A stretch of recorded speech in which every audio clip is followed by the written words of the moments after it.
Overseas investment consent. What is it and do you need it? When purchasing sensitive land in New Zealand, which includes residential land currently, you may require overseas office consent. Whether or not you require consent will depend on your residency status, and if you are purchasing under the name of a company or a trust, it'll be dependent on whether or not the entity has overseas persons or is associated with overseas persons. When purchasing residential land in New Zealand, all purchasers must complete an OIO statement, being an Overseas Investment Office statement.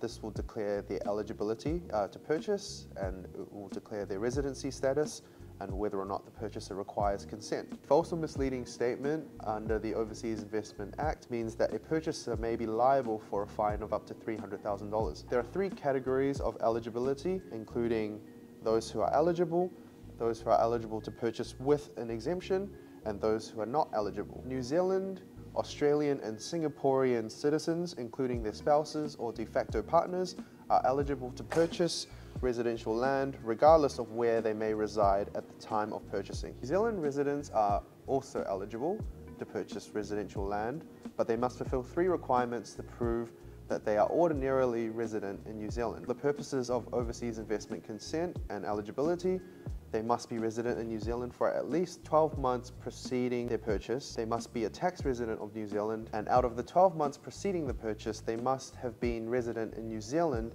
for 183 days or more. Australian or Singaporean permanent residents are also eligible to purchase residential land, but they must fulfill the same three requirements as New Zealand residents must. New Zealand residents or Australian or Singaporean permanent residents who do not meet the Overseas Investment Office's ordinarily resident criteria may apply for a consent to purchase residential land or purchase land to build a home to live on. These consents, if granted, may come with conditions to the purchase, for example, being required to be resident in the home for a specific period of time, or for the purchaser to be resident in New Zealand for a given number of days after the purchase. Other visa holders, such as those who hold a travel visa, a student visa, or a work visa, are not eligible to purchase residential property in New Zealand. An overseas person without any visa is not eligible at all. There are some circumstances where consent may be exempted.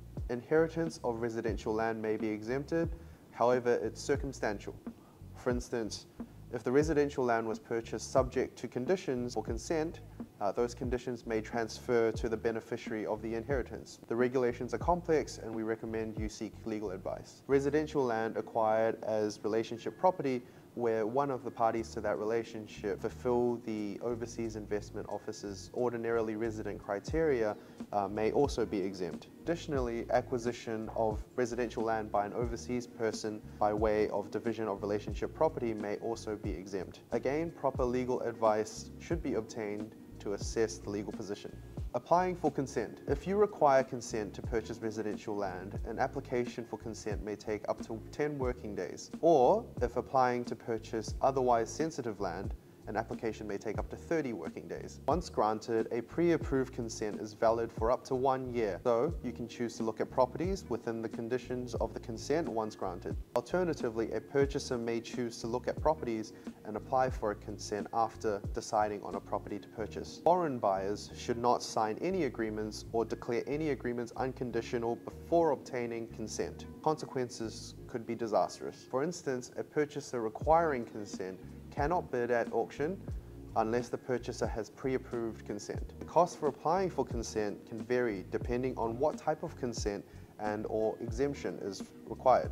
So it's best that you obtain legal advice before you begin your property finding journey. If you have any questions or would like any assistance with understanding your position as a prospective purchaser or need to apply for consent, please contact us here at Queen City Law.